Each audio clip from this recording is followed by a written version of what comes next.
Bonjour et bienvenue dans le Club Éco de la Tribune Objectif Aquitaine. Nous sommes aujourd'hui dans le cadre d'une émission très particulière réalisée en partenariat avec le réseau des Greta d'Aquitaine et nous allons partir tout de suite à la rencontre de ceux qui bénéficient de ces services. J'ai aujourd'hui le plaisir d'accueillir Jacques Daniel. Bonjour. Bonjour. Vous êtes le directeur du réseau public départemental, en Gironde donc, d'aide à domicile. Pouvez-vous nous présenter cette structure ? Alors, c'est une structure d'aide à domicile publique qui est gérée par l'Union départementale des CCAS de Gironde, c'est-à-dire les centres communaux d'action sociale, mais aussi des intercommunalités. On intervient sur à peu près un tiers des communes girondines, avec aujourd'hui à peu près 1200 agents publics qui accompagnent à la fois des personnes âgées, dépendantes, et des personnes en situation de handicap. Quels sont vos liens avec le Greta ? Alors, le Greta est un prestataire de formation continue avec qui on travaille maintenant depuis bientôt 5 ans et qui nous propose d'une part de co-construire des formations et de mettre en place notamment un passeport de formation qui a permis de définir un socle commun de compétences et nous propose aussi un plateau technique qui est extrêmement adapté au métier de l'aide à domicile.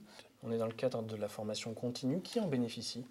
Alors, essentiellement les aides à domicile et les auxiliaires de vie, environ 1200 agents, je dis, et des responsables de secteur qui assurent la coordination de cette activité, qui font le lien entre le public auquel on s'adresse et les acteurs de terrain. Un mot sur le financement ? Qui paye ces formations ? Le financement est assuré sur les budgets par le biais du conseil départemental et dans le cadre d'une convention qui lie le département et la Caisse nationale de la solidarité et de l'autonomie et qui donc permet d'avoir un financement additionnel pour permettre cette professionnalisation. Une dernière question, pourquoi vous êtes tourné vers le Greta et pas vers un autre organisme ? Parce que le Greta avait, je pense, la capacité de réponse et la réactivité nécessaire. Qu'ils nous ont proposé des choses qui nous convenaient bien et que surtout ils ont fait état d'une logique partenariale qui correspondait tout à fait à ce qu'on souhaitait construire. Combien de personnes au total ont bénéficié de ce type de formation ? Environ 600. D'accord. Et quelle est la durée moyenne ? Comment se passe une formation en règle générale ? Alors, une formation, ça va dépendre un petit peu de la nature des formations. On va avoir des formations de base qui vont être des formations ciblées sur les connaissances indispensables au plan réglementaire, au plan du métier. Puis on va avoir des formations qui vont être beaucoup plus pointues sur des sujets techniques.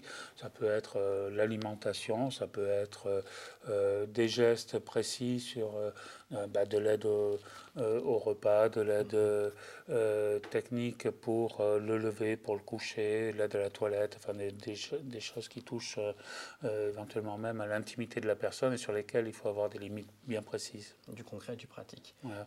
Et les durées, ça peut varier, on va dire, d'une dizaine de jours à une journée de formation, ça dépend de la nature des sujets. Jacques Daniel, merci beaucoup d'avoir participé à cette émission. Merci à vous de l'avoir suivi. Rendez-vous très vite à nouveau pour le Club Éco de la Tribune Objectif Aquitaine. Passez une excellente journée. Au revoir. Au revoir.